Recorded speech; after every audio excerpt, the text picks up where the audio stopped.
This is what my morning looks like living on our sailboat.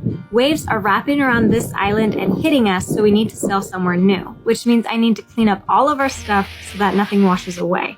There's the rest of the family. We wake up some more and get dressed to run the dogs. We're right by this beautiful beach, but it is owned by a private resort and we'd have to pay them like $100 to even set foot there. So instead, we are going over to this little island all the way over there. We forgot to close the drain plug last night, so we have to return the ocean's water. Hat straps are trending. This beach is rocky, so we have to anchor our dinghy. I find us a patch of sand for the anchor, and we walk along the rock shelf to the beach, which is actually a really far walk today. We let the dogs run free to play and explore and chase sticks and chase fish.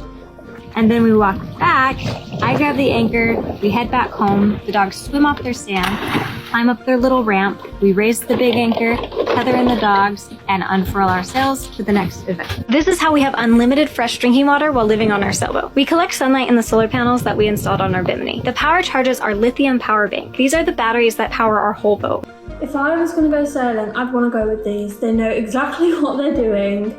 They have everything sorted. Solar panels, stuff to get fresh water, showers, all the luxuries that like you'd want on a sailboat they have. We can see the power input and discharge right here. We're only bringing in 550 watts right now because we need to get up there and clean the seesaw off our panels again. I open the closet to turn on the water maker. I flick on the boost pump, the main pump, and adjust the pressure. The system is under our bed. It takes seawater and uses reverse osmosis to filter it and remove the sea salt. It's so clever. Like, I'm not scientific at all, but it is so clever, like all the workings of it, just to get fresh water. Extra super salty water is pumped back into the ocean while the fresh water comes out and into our sink where we can test it to make sure that it is clean. We also have a TDS monitor to make sure that all the salt levels are good. It checked out, so I switched the lever to start filling our tanks. Now we can use this water for drinking, cooking, cleaning, showering, and doing laundry. So clever. This is the most remote grocery store we've ever sailed to. Since we are out of fresh food, we say goodbye to the pups for the first time in a couple weeks and head out. We are anchored here because of this crazy windstorm, but hats off to our hurricane-free hurricane season so far. We dinghy as close to the store as we can and jump climb our way up after Brett locks the dinghy so it won't wander off. We start walking up this gravel hill and notice that there is a place to dump rubbish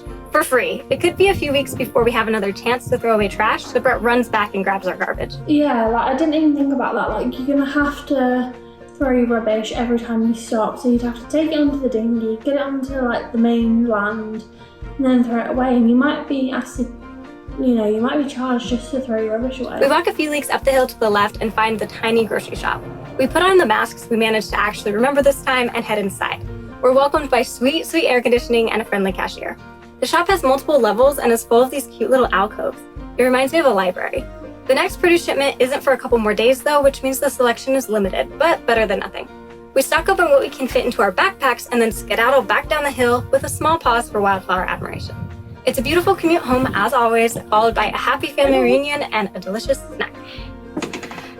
It's a lot of faff just to get some groceries, isn't it, in reality? This is how we mow the grass on our sailboat. Well, not exactly, but basically. Moss, seaweed, and barnacles lay siege to the bottom of the boat, so we regularly battle it out just beneath the surface. This is what I mean. I just wouldn't think of these things. There'd be like thousands of barnacles by the time I realised there was any on the bottom of the boat. Here, the crystal clear Bahamian water puts our hairy, no longer white bottom on display, and I feel like that one neighbor who brings down property values in the neighborhood with their overgrown front yard. That is crazy how much build-up there is.